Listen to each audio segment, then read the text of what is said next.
नमस्कार, hornbill TV देख रहे हैं आप। मैं हूं आपके साथ विशाल गर्ग। खबरों की शुरुआत करेंगे। देहरादून में सीएम धामी ने शासकीय आवास पर उच्च अधिकारियों के साथ की बैठक, जिसमें केदारनाथ, बद्रीनाथ, यमुनोत्री और गंगोत्री धाम के शीतकालीन प्रवास स्थलों के लिए यात्रा शुरू पर चर्चा की गई है। बैठक में मौजूद अधिकारियों से उन्होंने कहा है कि शीतकालीन यात्रा को लेकर व्यापक प्रचार प्रसार किया जाए। उन्होंने कहा है कि शीतकालीन प्रवास स्थलों पर आने वाले तीर्थयात्रियों और पर्यटक जीएमवीएन के होटलों में अगर वो रुकते हैं तो उन्हें किराए में 10% तक की छूट भी दी जाए।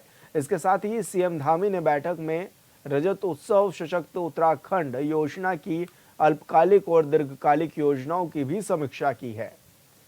इस दौरान उन्होंने अधिकारियों को सड़क दुर्घटनाओं पर रोक लगाने के लिए भी निर्देश दिए हैं। अधिकारियों को ड्रग्स के मामलों में कठोर कार्रवाई सुनिश्चित करने के भी इस दौरान मुख्यमंत्री ने निर्देश दिए हैं।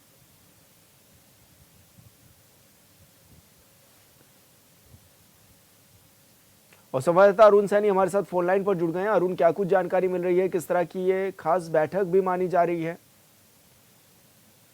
जी विशाल, बिल्कुल मुख्यमंत्री पुष्कर सिंह धामी समय समय पर इस तरीके से अधिकारियों की बैठक लेते हैं और तमाम दिशा निर्देश देने का कार्य मुख्यमंत्री पुष्कर सिंह धामी बैठकों के माध्यम से करते हैं। और प्रदेश में क्या कुछ विकास कार्य हो रहे हैं, किस तरीके की व्यवस्थाएं हैं, उन व्यवस्थाओं को भी जांचने का काम लगातार मुख्यमंत्री पुष्कर सिंह धामी करते हैं। आज फिर एक बार मुख्यमंत्री पुष्कर सिंह धामी ने उच्च अधिकारियों की बैठक की और बैठक में कई विषयों को लेकर चर्चाएं भी की गई, जिसमें सबसे प्रमुख विषय जो रहा वो शीतकालीन यात्रा को लेकर रहा, क्योंकि श्री बद्रीनाथ धाम, केदारनाथ धाम के जो प्रवास स्थल है शीतकालीन, उन प्रवास स्थलों पर शीतकालीन यात्रा शुरू हो सके, इसको लेकर जिस तरीके से शंकराचार्य भी मांग कर रहे थे कि शीतकालीन यात्रा जो है वो होनी चाहिए, जो क्योंकि धाम से जो प्रवास स्थलों पर डोली जाती है उससे तो वहां पर शीतकालीन यात्रा होनी चाहिए। तो इसको लेकर, इसके प्रचार प्रसार को लेकर भी मुख्यमंत्री पुष्कर सिंह धामी ने निर्देश दिए, कहा कि इसका प्रचार प्रसार जो है वो होना चाहिए और इसको जल्द से जल्द जो है प्रचार प्रसार तेज गति से इसका होना चाहिए। और इसी के साथ साथ ही यदि कोई गढ़वाल मंडल विकास निगम के होटलों में अगर रुकता है तो उन्हें किराए में 10% छूट देने की बात भी जो है की गई है। इस तरीके के निर्देश भी दिए गए हैं ताकि लोगों को कोई दिक्कत भी ना हो, लोग जहाँ पर आए और वो आराम से जो है ठहरने का उनकी व्यवस्थाएं जो है वो हो सके। तो इसको लेकर भी मुख्यमंत्री पुष्कर सिंह धामी ने दिशा निर्देश दिए और शीतकालीन यात्रा को लेकर तमाम तैयारियां करने को लेकर दिशा निर्देश भी मुख्यमंत्री पुष्कर सिंह धामी ने दिए हैं। इसी के साथ साथ ही सड़क दुर्घटनाएं जिस तरीके से प्रदेश में लगातार बढ़ रही है और खासतौर पर देहरादून शहर की अगर बात करें तो आए दिन सड़क हादसे हो रहे हैं जिनमें लोगों की मौत भी हो रही है। तो ऐसे में सड़क हादसों को रोकने के लिए इस पर कुछ व्यापक कदम उठाने को लेकर और आगे और बढ़िया व्यवस्था करने को लेकर दिशा निर्देश मुख्यमंत्री पुष्कर सिंह धामी ने दिए हैं। इसी के साथ साथ ही जो सत्यापन अभियान चल रहा है, सत्यापन अभियान भी लगातार जो हो रहा है। जिस तरीके से डेमोग्राफिक चेंज की बात प्रदेश में लगातार की जा रही है, तो ऐसे में सत्यापन अभियान की गति और बढ़ाने को लेकर भी दिशा निर्देश मुख्यमंत्री पुष्कर सिंह धामी ने दिए हैं। और इसी के साथ साथ ही जो राज्य सरकार का विजन है और केंद्र सरकार का जो विजन है 2025 तक उत्तराखंड को सशक्त राज्य बनाने का और देश के अग्रणी राज्यों में शुमार करने का, उसको लेकर भी दिशा निर्देश इस बैठक में दिए गए हैं। और आगे किस तरीके से कार्य होने हैं ताकि उत्तराखंड 2025 तक सशक्त बन पाए, उसको लेकर और विकास कार्य जो परियोजनाएं चल रही है उनमें कितनी तेज गति आनी चाहिए, इसको लेकर भी दिशा निर्देश मुख्यमंत्री पुष्कर सिंह धामी ने दिया। तो इस तरीके से तमाम विषयों को लेकर आज मुख्यमंत्री पुष्कर सिंह धामी ने उच्च अधिकारियों के साथ बैठक की और बैठक में तमाम जो है फैसले आज लिए गए। बिल्कुल अरुण, बहुत शुक्रिया आपका तमाम जानकारी साझा करने के लिए। उत्तराखंड में भू कानून को लेकर जहां धामी सरकार तमाम दावे कर रही है, तो वहीं विपक्ष से लेकर सवाल उठा रहा है। कांग्रेस प्रदेश अध्यक्ष करण मारक का कहना है कि प्रदेश में भू कानून की आवश्यकता बहुत ज्यादा है। नारायण दत्त तिवारी की सरकार में जो भू कानून था उसको बीजेपी की सरकार ने समय समय पर बदलने की कोशिश की है, जिससे नतीजा है कि प्रदेश की भारी नुकसान भी झेल रहा है। जो लोग सख्त भू कानून लाने की बात कर रहे हैं, उन्होंने पहले कानून बदलने का काम किया है, जबकि सरकार को जल्दबाजी न करते हुए एक बुद्धिजीवियों का दल बनाना चाहिए जो भू कानून को लेकर अध्ययन करे।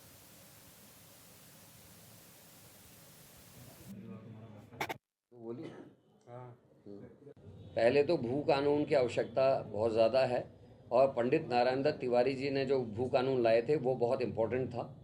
उसको सरकार ने समय समय पर बदलने की कोशिश की, जिसका नुकसान आज सामने देखने को आ रहा है। जो आज सख्त भू कानून लाने की बात करने वाले लोग हैं, ये वही लोग हैं जिन्होंने त्रिवेंद्र रावत के द्वारा लाए गए एक कानून को, जिसमें कहा था कि जिस प्रयोजन से ज़मीन खरीदी गई है, अगर 2 वर्ष में उसमें कार्य नहीं होगा तो हम उस ज़मीन को सरकार में निहित कर लेंगे, उसको बदलने का काम किया। आज वही सरकार सख्त कानून की बात कर रही है।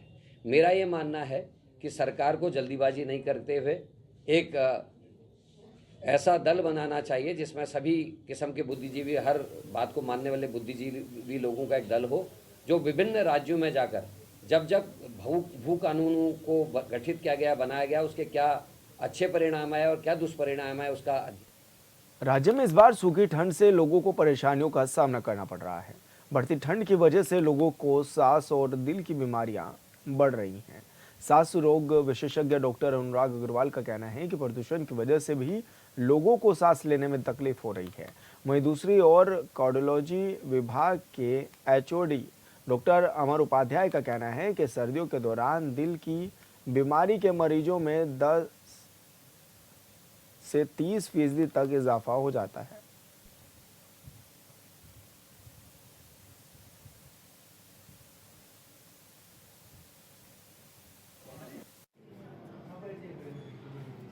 हाँ, देखिए बिल्कुल हम देख रहे हैं कि जैसे-जैसे ये हमारा पहाड़ी राज्य है तो यहाँ ठंड तेज़ी से बढ़ी है सुबह शाम की तो कम से कम, और साथ में कंस्ट्रक्शन और एक टूरिस्ट प्लेस होने के नाते व्हीकल का मूवमेंट बहुत ज़्यादा है, तो थोड़ा पोल्यूशन की एक मात्रा भी ज़्यादा रहती है।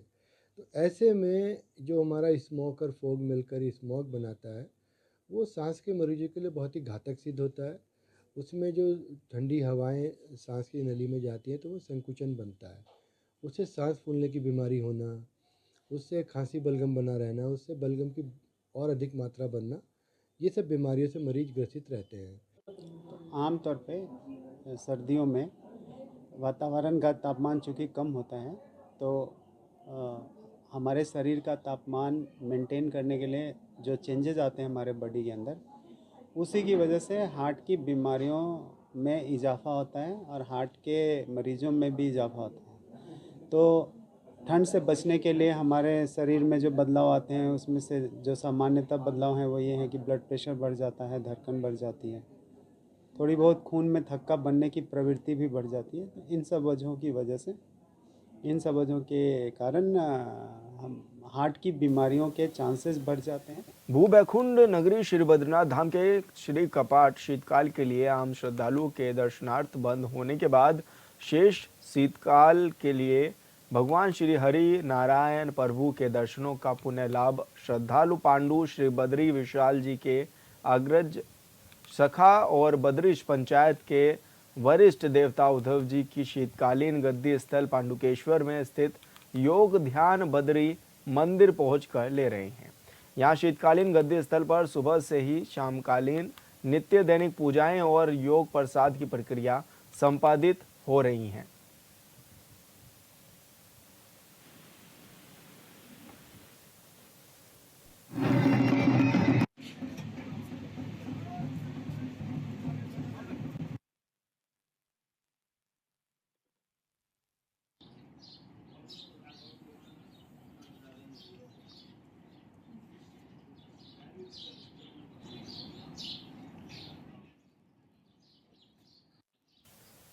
संवाददाता संजय कुमार हमारे साथ फोन लाइन पर जुड़ गए हैं। संजय, क्या कुछ तैयारियां भी देखी जा रही हैं? किस तरह का माहौल नजर आ रहा है हाल फिलहाल में?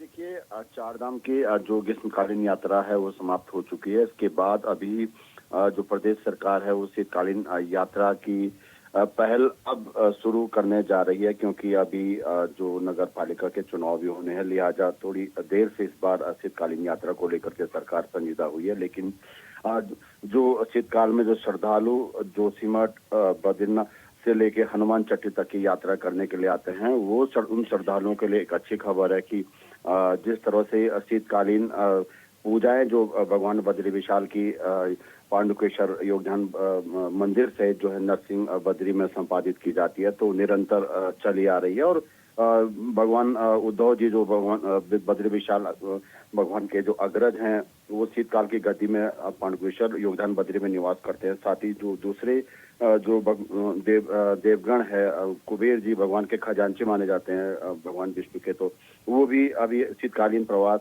जो उनका गद्य स्थल है पांडु नगरी पांडुकेश्वर में, वहाँ पे शीतकाल में 6 महीने रहते हैं। तो जो भंडारी थोक के जो प्रतिनिधि होते हैं वो निरंतर भगवान कुबेर की पूजा का दायित्व संभालते हैं, और जो उद्धव जी का मंदिर है उसमें बीकेटीसी के प्रतिनिधि और पुजारी जो है पूजाएं संपादित करते हैं। तो शीतकाल में इन जगहों पे जो है लगातार पूजाएं संपादित हो रही है। सुबह की प्रातःकालीन आरती से लेके सायकालीन जो आरतियां जो है संपादित की जा रही है। हालांकि अभी श्रद्धालु जो है कम तादाद में यहाँ पे पहुंच रहे हैं, क्योंकि शीतकालीन जो पर्यटन है वो तभी बढ़ेगा जब क्षेत्र में जो है अच्छी बर्फबारी होगी। तो पर्यटक और श्रद्धालु जो है दोनों जो है इस और मूवमेंट करेंगे। तो अभी सबको इंतजार है तो बर्फबारी का, और सरकार के जो शीतकालीन जो यहाँ पे चारधाम यात्रा के बाद जो शीतकालीन यात्रा जो चलाई जाती है उसका इंतजार है।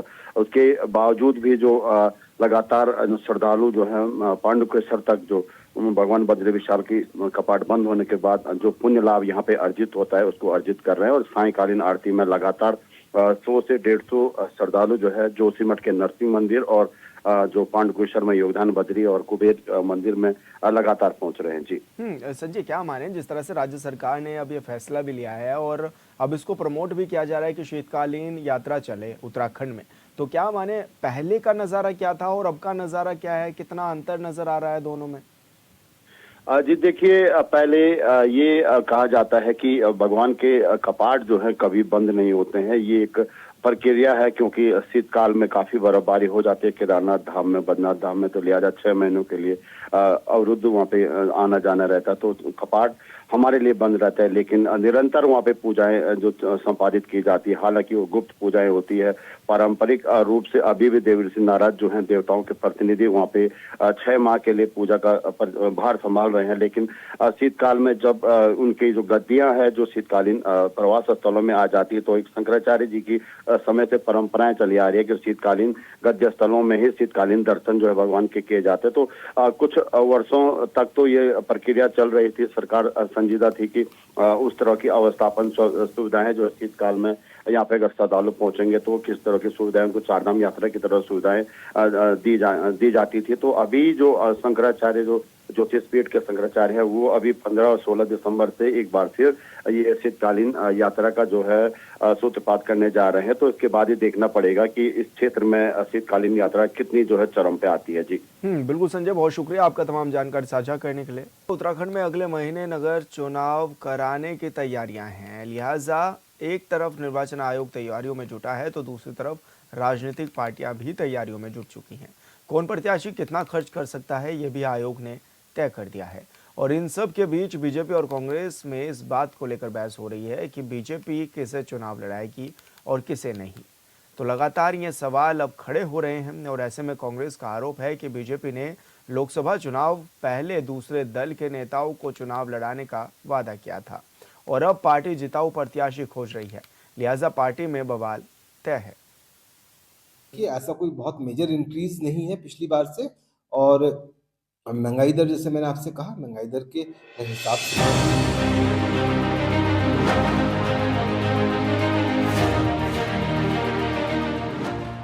बात तो ठीक है कि महंगाई बढ़ गई है, इसीलिए चुनाव का खर्च भी बढ़ाना गलत नहीं है। काश जनता के बारे में कोई यही बात सोचता कि महंगाई बढ़ गई है इसलिए आमदनी भी बढ़नी चाहिए। खैर, यह काम सरकार का है, निर्वाचन आयोग का नहीं, इसीलिए सीधे मुद्दे पर ही आना सही होगा। दरअसल उत्तराखंड में केदारनाथ विधानसभा उपचुनाव के बाद निर्वाचन आयोग ने नगर निकायों के चुनाव की तैयारियां तेज कर दी हैं और उम्मीद है कि दिसंबर से पहले निकाय चुनाव करा लिए जाएंगे।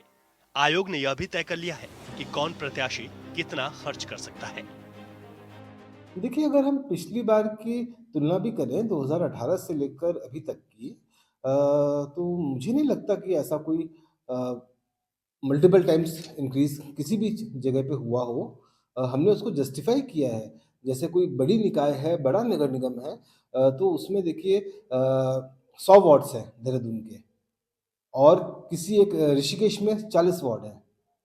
तो प्रचार प्रसार में यहाँ पर और वहाँ पर अगर तुलना की जाए तो मेयर के लिए जो भी कैंडिडेट खड़े होंगे उनको ज़्यादा क्षेत्र यहाँ कवर करना होगा, तो उनके लिए व्यय सीमा हमें इंक्रीज करनी पड़ेगी। और इन दोनों नगर निगमों को हम लोग एक ही अगर हम उसमें लेके चलें, पाले में लेके चलें, तो वो उचित प्रतीत नहीं होता है। तो इसी सोच के साथ जो है आयोग में ये निर्णय हुआ है और इसमें देखिए ऐसा कोई बहुत मेजर इंक्रीज़ नहीं है पिछली बार से और महँगाई दर जैसे मैंने आपसे कहा, महँगाई दर के हिसाब से भी और जो विभिन्न राजनीतिक दलों से सुझाव प्राप्त हुए हैं, उसको भी ध्यान में रखकर रेटों का निर्धारण किया गया। राज्य निर्वाचन आयुक्त सुशील कुमार की ओर से जारी आदेश के अनुसार नगर निगम, नगर पालिका और नगर पंचायतों में तमाम पदों पर चुनाव लड़ने वाले प्रत्याशियों की खर्च सीमा निर्धारित कर दी गई है। प्रत्याशियों के लिए तय किए गए चुनाव खर्च सीमा के अनुसार नगर प्रमुख नगर निगम में 40 वार्डों तक के लिए 20 लाख रुपए, 41 से 60 वार्डों तक के लिए 25 लाख, 61 या फिर उससे अधिक वार्डों के लिए 30 लाख रुपए की चुनावी खर्च सीमा तय की गई है।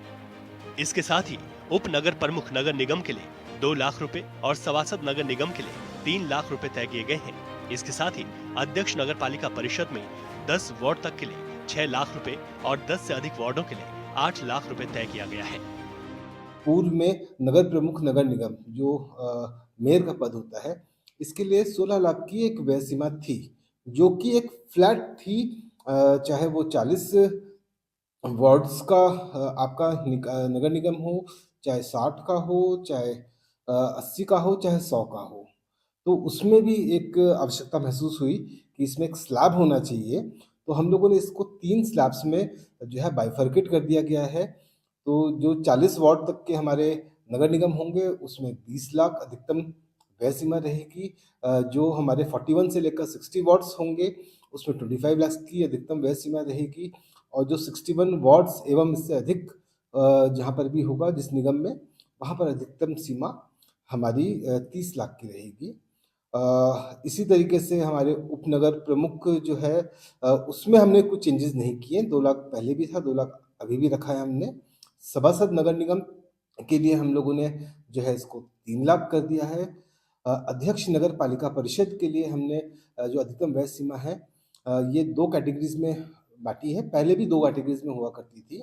10 वार्ड तक के लिए 6 लाख और 10 वार्ड से अधिक अगर होते हैं तो 8 लाख की अधिकतम व्यय सीमा रहेगी। निकाय चुनाव की घोषणा जल्द होने वाली है, लिहाजा राजनीतिक पार्टियों ने प्रत्याशियों की तलाश शुरू कर दी है। बीजेपी ने विधायकों और जिला अध्यक्षों से भी फीडबैक लेना शुरू कर दिया, लेकिन प्रत्याशी चयन को लेकर भाजपा में ऊहापोह की स्थिति देखने को मिल रही है। कहा जा रहा है कि विधानसभा और लोकसभा चुनाव में दूसरे दलों के नेताओं ने बीजेपी का दामन थामा था और अब ज्यादातर नेता निकाय चुनाव में टिकट की उम्मीद लगाए बैठे हैं। बीजेपी के प्रदेश महामंत्री आदित्य कोठारी का दावा है कि दूसरे दलों से पार्टी में आए नेताओं को अंगीकृत करना हर एक कार्यकर्ता की जिम्मेदारी है। जहां तक टिकट बंटवारे की बात है, वो प्रत्याशी की निष्ठा और समर्पण पर निर्भर करता है। देखिए, कोई ऊहापोह की स्थिति नहीं है। भारतीय जनता पार्टी के रीति नीति और विचारों से सहमत होकर के जो भी बड़े स्तर का नेता होगा, मझले स्तर का होगा, छोटे स्तर का जो भी नेता होगा, वो कार्यकर्ता बनकर के भारतीय जनता पार्टी की सदस्यता ग्रहण करते हैं और पार्टी में आकर के यहाँ के जो विचार हैं, यहाँ के जो संस्कार हैं, उनको अंगीकृत करना प्रत्येक कार्यकर्ता की जिम्मेदारी है। और जहाँ पर भी टिकट की बात होती है, कार्यकर्ता को, नेता को समायोजित करने की बात होती है, ये उसकी निष्ठा और समर्पण पर निर्भर करता है, उसकी योग्यता और क्षमता पर निर्भर करता है। पार्टी इसके आधार पर निर्णय करती है। भारतीय जनता पार्टी के द्वारा, हमारे प्रदेश अध्यक्ष आदरणीय महेंद्र भट्ट जी के द्वारा हमारे सभी जिलों के जिलाध्यक्षों के साथ और वहाँ के जो हमारे प्रभारी हैं और वहाँ के जो हमारे माननीय विधायकगण हैं, उन सभी के साथ प्रदेश नेतृत्व की एक बार जिलावार अलग अलग बैठक निकाय चुनाव को लेकर हो चुकी है, जिसमें हमारे प्रदेश नेतृत्व के द्वारा सभी निकाय क्षेत्रों के बारे में कौन कहाँ पर सुयोग्य हमारा प्रत्याशी हो सकता है और कौन कौन संभावित दावेदार हो सकते हैं और कौन कौन लोग दावेदारी कर रहे हैं, इसको लेकर के पूरा फीडबैक लिया गया है और इस पर विचार विमर्श किया गया है। बीजेपी के भीतर ऊहापोह की स्थिति का अंदाजा इस बात से भी लगाया जा सकता है कि पिछले दिनों भाजपा प्रदेश अध्यक्ष ने विधायकों और जिला अध्यक्षों की नब्ज टटोली, जिसमें जिताऊ कैंडिडेट पर विमर्श हुआ। विधायक खजान दास ने कहा 14 से 15 नेताओं ने मेयर टिकट की दावेदारी की, जिसमें 4 से 5 महिला भी शामिल हैं। देहरादून में भी बड़े पैमाने पर कांग्रेस को छोड़कर बीजेपी के कई नेता इस आस में शामिल हुए कि उन्हें निकाय में टिकट मिलेगा। देखिए, अभी एक बैठक माननीय संगठन महामंत्री प्रदेश अध्यक्ष जी ने ली थी और समस्त जो हमारे जनपद है, हमारे जो संगठन के जनपद है वो 19 है। 19 जनपदों से राय शुमारी ली गई थी और जो ऐसे हमारे जनपद है, प्रशासनिक जनपद 13 है। इसमें से राय शुमारी के तहत यहाँ पे मेयर का नाम आया, 11 मेयर हमारे बनेंगे। तो मुझे लगता है कि इसमें नाम जो आए हैं, कम से कम 14-15 नाम आए हैं अभी तक, उस पर विचार किया जाए। उधर कांग्रेस ने भी बीजेपी पर कटाक्ष किया। कांग्रेस के प्रदेश महामंत्री नवीन जोशी ने कहा, भाजपा में निकाय चुनाव में अंतर्कलह देखने को मिलेगी, क्योंकि 2024 के लोकसभा में भाजपा ने दूसरे दलों के नेताओं को प्रलोभन देकर अपनी पार्टी में शामिल कराया था और उन्हें टिकट का भी आश्वासन दिया गया था। नवीन जोशी ने कहा, जिस तरह से पीएम ने जनता से झूठे वायदे किए, ठीक उसी तरह नेताओं से भी वादे किए गए। उन्होंने कहा कि थोड़ा इंतजार कीजिए, भाजपा में सर फुटबॉल की स्थिति आने वाली है। देखिए, भारतीय जनता पार्टी के अंतर कलह सामने देखने को मिलेगा। 2024 में लोकसभा का चुनाव जीतने के लिए किस प्रकार से उन्होंने अन्य दलों को, लोगों को जो निर्दलीय चुनाव लड़े, उनको किसी भी प्रकार से उन्होंने। और फिलहाल इस बुलेटिन में इतना ही। आप देखते रहिए हॉर्नबिल टीवी। नमस्कार।